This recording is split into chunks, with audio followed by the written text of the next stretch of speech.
Call of Duty Modern Warfare 3. A game where LMGs are bad SMGs, SMGs are good assault rifles, and assault rifles are SMGs. Meanwhile, you can slap a red dot onto a 50 cal and wipe an entire team within 30 seconds. Yeah, this isn't looking good. Call of Duty has historically used their betas to lock in purchases, and this year is no different. But dear God, this is by far the most unbalanced beta I've ever seen. If someone were to ask, has Sledgehammer stopped stroking their own ego and taken feedback from their previous trash entries? The answer to that, for this beta, is no. Meanwhile,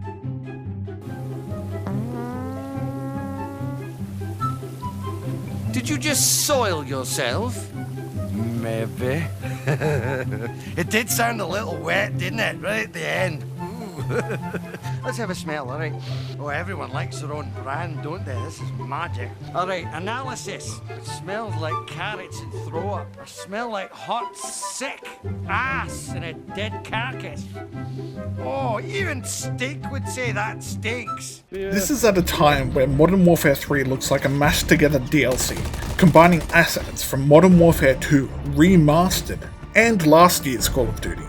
Sledgehammer has one job at a time like this, to make a fun game. And you know what's not fun? Some guy taking 6 LMG rounds at range, then getting gunned down by that same person in 4 SMG bullets. And you think that's bad? Just wait till you hear about the 25 round bolt action. But why? Why would you do that? Why would you do any of that? If that wasn't enough, the maps feel incredibly static. You'd think they'd make some improvements after all this time. Wrong! The flimsiest wooden fence can't be broken, and the shotguns feel loaded with birdshot. They do that little damage. Either aim down sight, do a needle spread, or hip fire and hit everything on screen. Either way, you won't one-shot. Anything that exists past the length of 2 hobbits won't be lethal. The only gun that feels right is the PKP, and yet again, this small multi-dollar indie company won't name the weapons after the real thing. Meanwhile, actual indie games are willing to commit to that immersion. Oh, by the way, this might give a few people some PTSD, but the ACR is back, and again, it's the best assault rifle. You can't keep getting away with it! Sledgehammer goes as far as to make nonsensical adjustments to in-game models in order to separate the game's weapons from their real-life counterparts and provide fake variety with attachments. I'm sure Jonathan Ferguson will have a field day with this game. And we have a drum magazine, because of course we do. Let's go back to maps. While they feel different with the new movement, none of the maps take advantage of that fact. This just screams lazy development, and you bet that they haven't been thoroughly tested either. So while it may be nostalgic to some, they ultimately feel worse to play, and in some cases, more restrictive.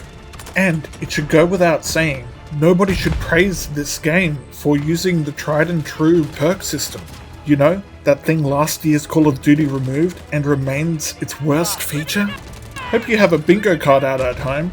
Here's one for Blizzard. Anyway, you know what they say, there's 2 sides to a coin, and not everything is bad. There are some good things in this beta. First, that old perk system, but with a twist. Interchangeable clothing slots now serve as the perk system, although these should be named in the kill cam so we know what each is. And the balance is complete crap, so expect everyone to run Dead Silence shoes. However, one slot in particular is interesting. The vest. This is like a base perk with positives and negatives. One may not allow a chest slot, but give you a nice upside, or another will allow 2 head slots at a different downside. This is interesting and unique, a step in the right direction. However, it's no pick 10 system. While the vest is more interesting, and dare I say, balanced, I know, unbelievable for a Sledgehammer title, the pick system offered more freedom and individual customization. Thanks to that, it is the most enjoyable system. Another positive is direct counters to some perks, at a trade-off for that slot. You know, design taken directly from the original game? Look, if it ain't broken, don't fix it. so while it isn't a negative per se, it could be further expanded. Otherwise, it's simply lazy. But there are certainly things that have changed from the original trilogy, and they don't exactly feel great. For starters, the TTK, or time to kill. Right now, everyone has 150 health, if the kill cam is to be believed. So, while some would say this should be lowered, the top weapons would still remain dominant. This is a case where the weapons need to be brought up, rather than the health brought down. Otherwise, you'll only ever see one assault rifle, one SMG, an LMG, and a single sniper used. Basically, the kill feed of the original Modern Warfare 3 all over again. Oh look, the origin of this video's title.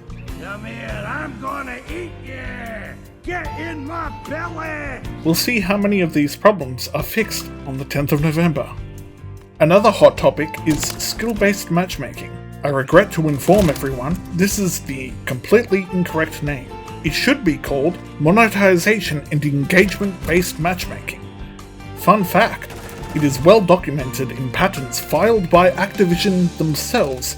They will adjust weapon damage and rig matches in order for you to buy their theme and immersion ruining cosmetics, and pay-to-win schematics with pay-to-win bundles.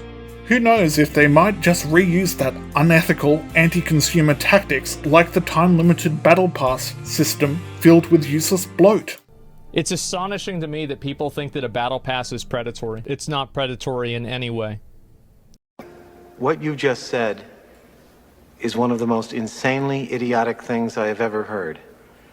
At no point in your rambling, incoherent response were you even close to anything that could be considered a rational thought. Everyone in this room is now dumber for having listened to it. God have mercy on your soul.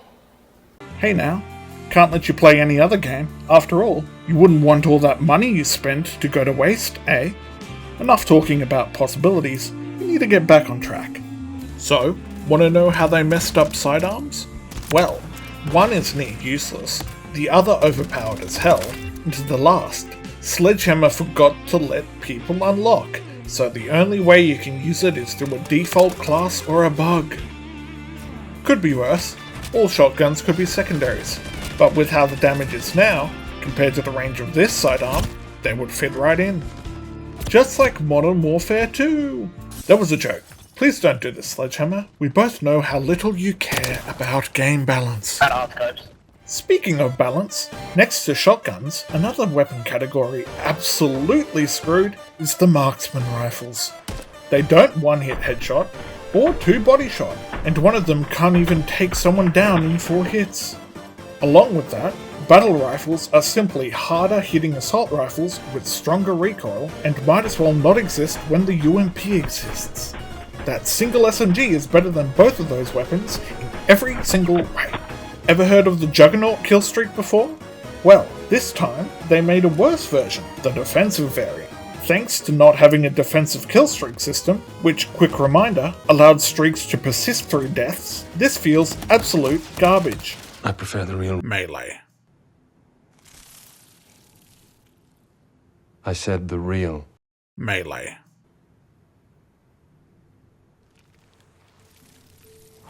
Commando. Perfection. This Juggernaut was given a riot shield and a trash auto shotgun. Slow movement and a shotgun with no range is a recipe for a killstreak never worth using. In fact, most of these new killstreaks feel like they need to be slid into that old defensive system. So far, 4 new streaks have been added.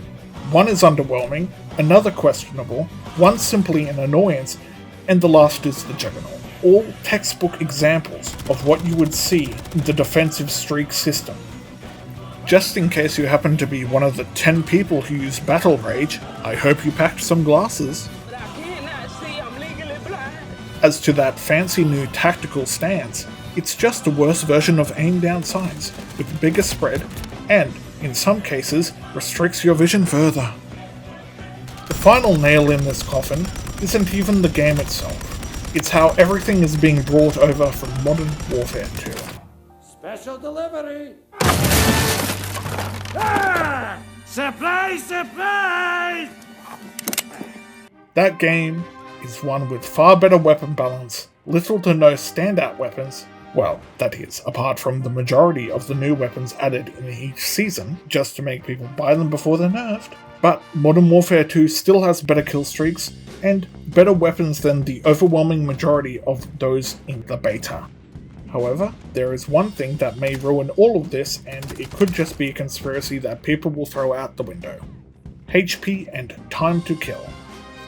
In Modern Warfare 2, the base HP was 100. In 3, that's 150.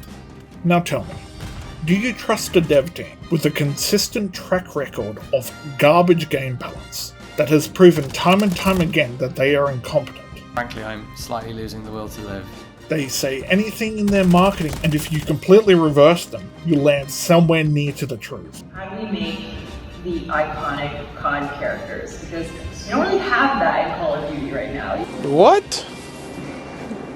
Bro, what are you talking about, man? They don't respect pre-existing IP, let alone the millions of people who risk their lives for a better future.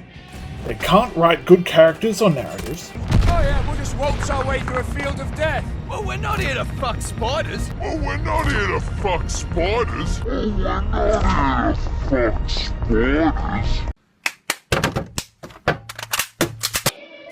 They use useless, meaningless buzzwords they watered down so much themselves with this entry that could, once again, ruin more than anyone could ever fathom. With Sledgehammer in charge for what has been shown, and they release another garbage entry, ask yourself, did you see it coming and still chose to support it even before it released? Or, be part of the problem, feed into it, and watch it destroy other games. Not that they needed any help. Oh god. Everybody in the world